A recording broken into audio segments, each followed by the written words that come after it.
భద్రము చేసుకొనుము. ఎవరు ఎదుట? నీ కన్నులు ఎదుట వాటిని తొలగిపోనీయకము, నీ హృదయమందు వాటిని భద్రము పరుచుకొనుము. దేవుడు ఏం కోరుకుంటున్నాడో తెలుసా? ఫెలోషిప్లో ఏం కోరుకుంటున్నాడో తెలుసా? గ్లోరీ అంటే దేవునికి మహిమ. దేవునికి మహిమ చెల్లించాలి మనం. ఏంటి అంటే మహిమ డ్యాన్సులతోటి పాటలతోటి కాదు, చాలా నిశ్శబ్దంగా, చాలా శ్రేష్టముగా, అల్లరి చేయకుండా. దేవుడు అల్లరి చేసే దేవుడు కాదు. బయట అల్లరి చేస్తున్నారా లేదా? బయట అల్లరి చేస్తున్నారా లేదా? చేస్తారు. దేవుడు అల్లరి చేసే దేవుడు కాదు. ఆలోచన అంతా దేవుడి మందిరంలోని మాత్రమే ఉండాలి. ఎవరి మాటలు శ్రద్ధగా వినాలంట? యేసయ్య మాటలు శ్రద్ధగా వినాలి, దేవుని మాటలు శ్రద్ధగా వినాలి. ఎందుకంటే ఇవి సంతలోనూ దొరకవు, ఆన్లైన్లో. దేవుడు పరిశుద్ధ మందిరంలో మాత్రమే. ఎక్కడ దొరుకుతాయి? దేవుని పరిశుద్ధ మందిరంలో మాత్రమే. యేసయ్య ఏం చెప్తున్నాడో తెలుసా? నేనే మార్గము, నేనే సత్యము, నేనే జీవము. వారు ఎవరైనా ఉన్నారా? ఒక్క యేసయ్య మాత్రమే జీవిస్తాడు. ఎందుకో తెలుసా? పాపాత్ముల కొరకు ఆయన ఏం చేశాడు? మరణించాడు. మన పాపముల కొరకు ఎవరు రక్తం ఎట్టి కొన్నారో? యేసయ్య రక్తాన్ని ఇచ్చి కొన్నారు. ఏం రక్తం ఇచ్చారంట? పరిశుద్ధమైన రక్తం, నిష్కలంకమైన రక్తము, పరిశుద్ధమైన రక్తము. ఏ పాపము ఎరుగని, ఏ పాపము చెయ్యని రక్తము. కోళ్ళ రక్తముతో పాపం పోదు, ఎడ్ల రక్తముతో పాపం పోదు. కోళ్ళ రక్తముతో పాపం పోదు, ఎడ్ల రక్తముతో పాపం పోదు.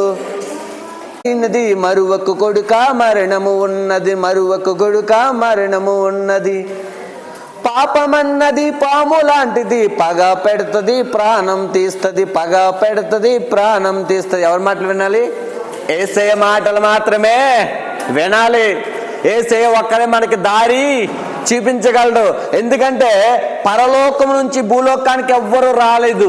ఎవరైనా వచ్చారా? ఎవ్వరు రాలేదు. ఒక్క యేసయ్య మాత్రం వచ్చాడు. అందుకే ఆయనతో ఒక యుగం, క్రీస్తు పూర్వం, క్రీస్తు శకం. అవును, ఉన్నా కదా?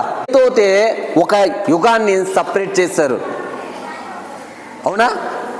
క్రీస్తు పూర్వం అంటే అర్థం ఏంటి? దేవుడు రాక మునుపు. దేవుడు ఎవరి దగ్గర ఉన్నారు అప్పుడు? దేవుడు ఎక్కడున్నాడు చూడండి. మీరు అందరూ ఆది కాండము 1వ అధ్యాయము 26వ వచనం. ఆది కాండము 1వ అధ్యాయము 26వ వచనము, పేజీ నంబర్ 1, 26వ వచనం. దేవుడు అని పదం ఉంది అక్కడ. దేవుడు అని ఉంది, అక్కడ మైనస్ ఉందా? ప్లస్ అంటే ఏంటి? కలపడం. మైనస్ అంటే తీసివేయడం. ఇంటూ అంటే డబల్ చేయడం. అవునా? అవును. అయితే ఇక్కడ మైనస్ ఉన్న ఆ పాయింట్ మైనస్ కాదు, అక్కడ ఎవరైతే మాట్లాడుతున్నారో వాళ్ళు ఉన్నట్టు మాట. ఇప్పుడు దేవుడు మైనస్ ఉందంటే అక్కడ గీత ఉంది కదా, ఆ గీత ఎవరు మాట్లాడుతున్నారు? దేవుడు మాట్లాడుతున్నాడు. ఎలా మాట్లాడుతున్నాడు చూడండి. మన స్వరూపమందు మన పోలిక చొప్పున నరులము చేయుదము. చెప్పండి. మన స్వరూపమందు మన పోలికయందు నరులను చేయుదము. చేస్తానన్నాడా? చేయుదము అన్నాడా? చేయుదము. చేస్తానంటే ఎంతమంది ఉన్నట్టు? చేస్తానంటే ఎంతమంది ఉన్నట్టు? ఒక్కరే. అవునా? చేయుదాం అంటే ఎంతమంది ఉన్నట్టు? ఇద్దరు లేక ముగ్గురు, ఇంకా ఎక్కువ మంది ఉండొచ్చు. ఇప్పుడు యేసయ్య ఎక్కడున్నాడు? అందరూ అంటారు కదా, క్రీస్తు మరియమ్మ గర్భంలో ధరించాడు, క్రీస్తు నిన్న కాక మొన్న వచ్చాను అంటారు కదా. ఆయన పరలోకమందున్న దేవుడు. ఏంటి? పరలోకమందున్న దేవుడు. ఆయన డైరెక్టర్గా ఇలా వచ్చాడనుకో మనం చూడగలమా? మనం తట్టుకోగలమా? ఆయన మహిమ ప్రభావం అంతా గొప్పది. దేవుడు గొప్ప ఆశ్చర్య కార్యములు, మనం రక్తమాంసం గలవారమై ఉన్నాము కాబట్టి మనలాగే రక్తమాంసం గలవారే ఇచ్చాడు. అవునా కదా? యేసయ్యని వీటితో పోలిస్తే రక్తం వచ్చిందా, ఏమొచ్చింది చెప్పండి? రక్తం వచ్చిందా లేదా? యేసయ్య మనలా భోజనం చేశాడా లేదా? అంటే యేసయ్య ఆదియందు భూమి ఆకాశము సృజించక మునిపే ఉన్నవాడు. దేవుడు అంటే అర్థం ఏంటో తెలుసా? లేదు, తన్ను తాను తగ్గించుకొని ఈ లోకానికి వచ్చాడు. చూడండి, యోహాను సువార్త కొత్త నిబంధనలోని అది న్యూ టెస్ట్మెంట్ కొత్త నిబంధనలో 1వ అధ్యాయము 1వ వచనం నుంచి చదవండి. ఆదియందు వాక్యం ఉండెను, వాక్యము దేవుని యొద్ద ఉండెను, ఆ వాక్యము దేవుడై ఉండెను. ఉన్నదా లేదా? బైబిల్ తీసారా లేదా? మత్తయి, మార్క్, యోహాను సువార్త 1వ అధ్యాయం 1వ వచనం. అది ఎలా ఉన్నారంటే బైబిల్ ఎప్పుడైతే తీస్తూ ఉంటే తెలుస్తుంది.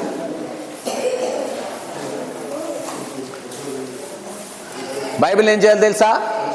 పరిశీలించి పరిశోధించి తెలుసుకోవాలి. ఎలా అంటే పరిశీలించి పరిశోధించి తెలుసుకోవాలి, లోతుగా వెతకాలి.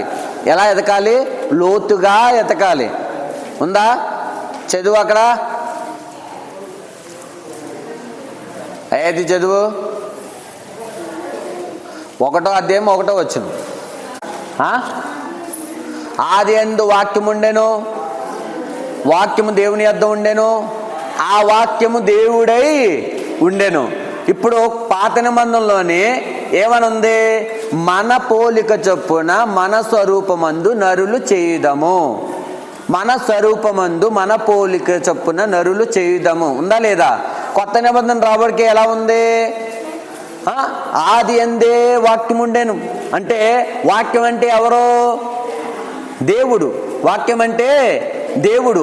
ఆది యందు అంటే భూమి ఆకాశం సృజించక ముందే ఆయన ఉన్నవాడు. దేవుడు అనే పదానికి అర్థం ఏంటో తెలుసా? ఉన్నవాడు, ఉన్నవాడు. ఏమాడంట? ఉన్నవాడు. ఆయన పుట్టలేదు, ఆయన ఎవరు పుట్టించలేరు. తన్ను తాను తగ్గించుకొని మన పాపముల నిమిత్తము ప్రవక్తలతో మాట్లాడిన మాటలో చాలామంది వినలేదు.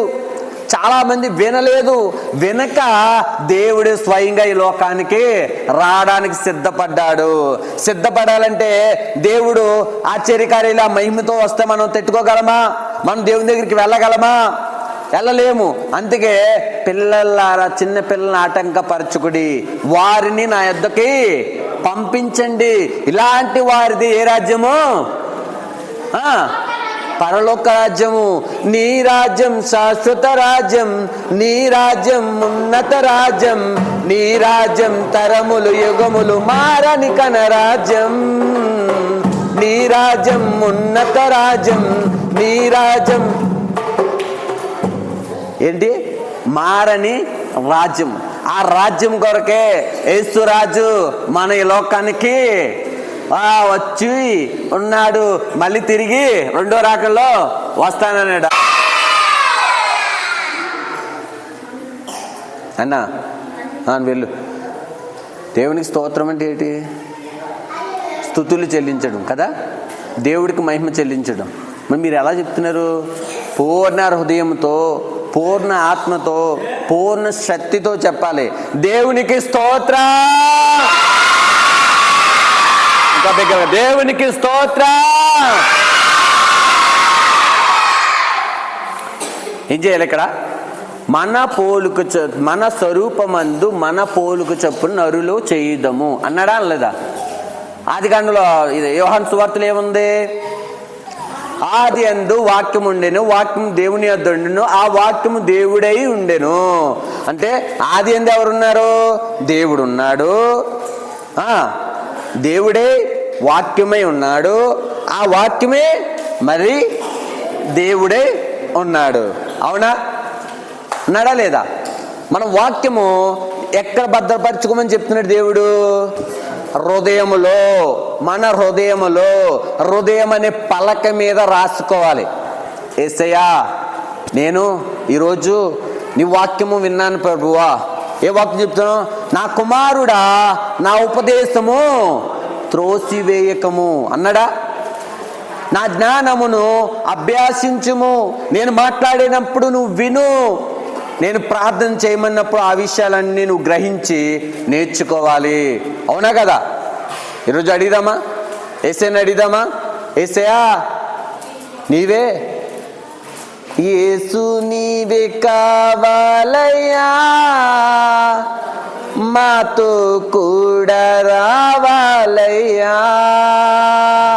యేసు నీవే కావాలయ్యా, నాతో కూడా రావాలయ్యా. దేవునికి స్తోత్రము. ఈ చిన్న వాక్యం దేవుడు దీవించునుగాక. గట్టిగా దగ్గరగా చిన్న వాక్యం దేవుడు దీవించునుగాక.